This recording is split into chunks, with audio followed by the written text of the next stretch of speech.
안녕하세요. 지금 차도 많이 다니고 밖에 햇살을 보니까 날씨도 그렇고 따뜻한 거의 봄이 온 것 같습니다. 얼마 전에 소개해드린 제 사무실에 있는 철쭉도 지금 꽃이 만개를 했습니다. 봄이 찾아오긴 한 것 같습니다. 자, 오늘은 부동산에 관련 대법원 판례가 하나 나와서 꼭 소개해드릴까 합니다. 제가 여러분께 하나를 묻겠습니다. 오피스텔은 주택인가요? 아닌가요? 여기서 딱 답이 나와야 됩니다. 오늘 대법원 판례 요지가 그겁니다. 오피스텔은 주택이 아니다. 제가 한 달 전에도 오피스텔은 태생적으로 업무용 시설이라고 얘기를 한 적이 있습니다. 더 자세한 거는 그 한 달 전에 영상을 한 번 더 찾아보시고 오늘은 거기에 대한 판례를 정확하게 제가 확실하게 확인을 시켜드리겠습니다. 주거용으로 설명하면서 제가 할게요. 주거용으로 쓰이는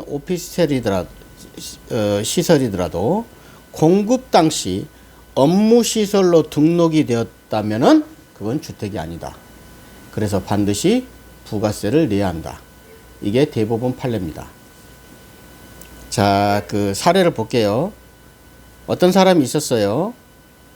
그런데 그 사람이 부가세가 면제되는 85평방미터 이하의 국민주택이라고 판단해서 오피스텔이, 그러니까 아파트, 빌라 이런 거 다세대는 이유 불문하고 그냥 주택이에요.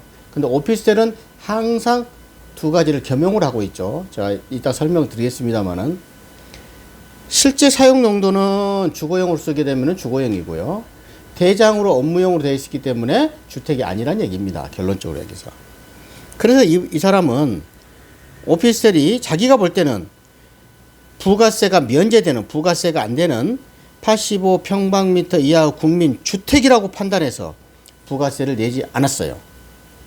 그랬는데 1심에서 오피스텔은 면세 대상이 아니라 주택이 아니기 때문에 부가세를 내야 한다 했습니다. 그래서 이 사람이 다시 항소를 했습니다. 그래서 2심에서는 부가세 부과처분을 취소했습니다. 그러니까 1심에서는 부가세를 내야 된다. 주택이 아니기 때문에. 2심에서는 고등법원에서는 이거는 부가세를 낼 필요가 없다. 부가세 면세 대상이다. 그래서 부가세 부과처분을 취소하라 하는 판결을 내렸습니다. 이해하셨죠? 1심하고 2심하고 달라졌죠? 1심은 주택이 아니다. 2심은 주택이다. 이렇게 한 거죠. 자, 대법원에서 다시 뒤집혔습니다. 대법원에서 그 설명을 드릴게요. 대법원에서는 주거용대로 사용될 수 있는 구조와 기능을 갖췄다고 하더라도 업무시설로 사용할 수 없는 것은 아니므로 원칙적으로 공급 당시 건축물 대장 용도를 기준으로 판단하는 것이 타당하다. 이 사건을 파기환송했다. 그런 용어를 씁니다. 파기환송이라는 것은 대법원은 1심부터 2심까지는, 고등법원까지는 사실심이고 대법원은 법률심이에요. 파기환송하는 것은 다시 고등법원으로 보내버리는 걸 말합니다. 아무튼 대법원은 법률적으로만 판단하는 거예요. 자, 결론. 어쨌든 대법원 판례가 이제 생성됐기 때문에 바뀌진 않죠. 물론 판례가 영구불변은 아니에요. 또 다른 판례가 나오면 바뀔 수 있으나 어쨌건 대법원에서 했기 때문에 결론적으로 여기서 오피스텔은 주택이다 아니다? 아니다. 오피스텔은 부가세를 내야 된다 안 된다? 내야 된다. 오늘의 판결의 요지입니다. 제가 이것만 하려고 촬영을 한 건 아닙니다. 자, 여러분 생각해 보십시다. 자, 이게 대법원의 그 판결 요지가 그랬죠. 건축물 대장을 보고 판단하라. 일반적으로 그랬죠. 제가 그때도 얘기했죠. 오피스텔은 그랬죠. 제가 태생적으로 업무용이다라고 얘기했죠. 기억나신 분 계시죠? 계속 보신 분. 업무용이에요. 그런데 세입자가 주민등록을 이전하고 거기에 직접 거주하게 되면은 실제 용도가 주거용으로 사용이 되면은 그때는 주거용 오피스라는 말을 쓰는 것 뿐이에요. 그러니까 제가 말했던 거하고 최근에 지금 나온 대법원 판례하고 같습니까? 틀립니까? 똑같은 얘기예요. 그러니까 제가 앞서간 거죠. 그런데 자, 이건 정리 끝났습니다. 오피스텔은 태생이 업무용이다. 부가세를 내야 한다. 주택이 아니다. 그래서 오피스텔을 여러분 취득세를 할 때 제가 그랬잖아요. 또다시 말합니다. 그냥 그 안 본 걸로 하고, 주택은 1%, 정확히는 1.1%, 오피스텔은 몇 프로예요? 주택 외라 그래서 4%입니다. 그게 농특세하고 교육세 포함해서 4.6%를 내는 거예요. 그러니까 태생부터 업무용인 거예요. 이해하셨죠? 취득세가 다르잖아요. 그거를 이번 대법원이 다시 한번 확인을 시켜준 것에 불과하다. 여러분들 머릿속에 딱 각인을 시키십시오. 태생적으로 업무용이다. 그러나 입주하고 주민등록을 이전하면은 그 동안만큼은 주거용으로 쓰기 알겠다. 그래서 그거는 실제 용도가 주거용이기 때문에 왜 임차인을 보호해 주려는 목적이에요. 그래서 주거용 오피스라는 용어를 쓰고 있다. 이걸로 끝. 그런데 여러분, 얼마나 이 정부가 형편없는 정부냐면은 최근에 그랬죠.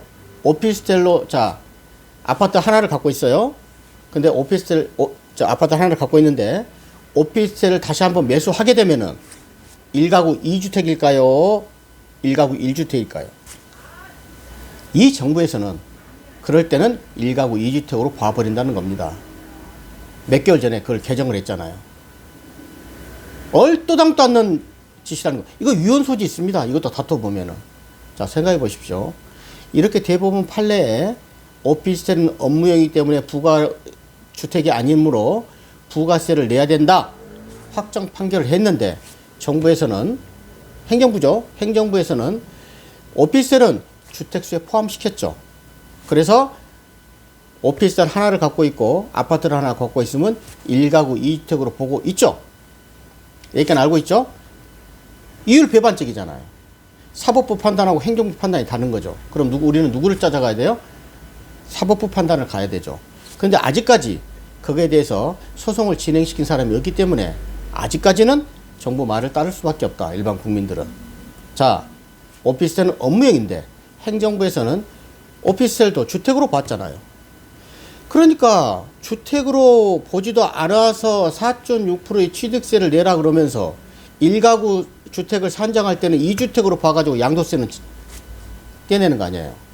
자기들 말대로 취득세 할 때는 4.6%고 많이 내고 팔아먹을 때는 2주택으로 양도세도 많이 내고, 이게 말이 됩니까? 악착같이 세금만 뽑아내려고 하는 정부 아니냐는 얘기죠.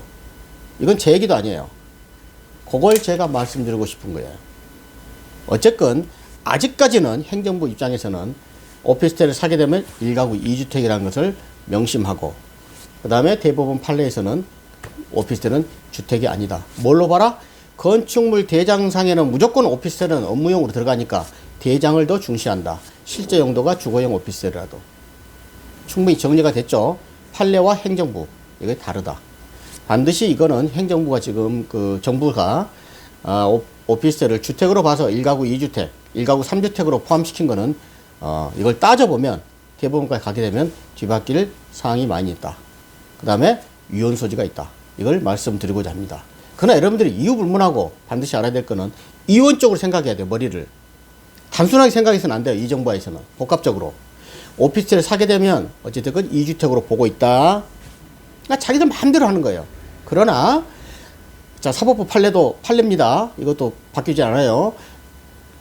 취득세는 4.6%를 내라. 그리고 부가세도 내라. 그 대신 오피스텔은 주택이 아니다. 업무용이다. 대장상 보겠다. 정리 끝이죠? 감사합니다.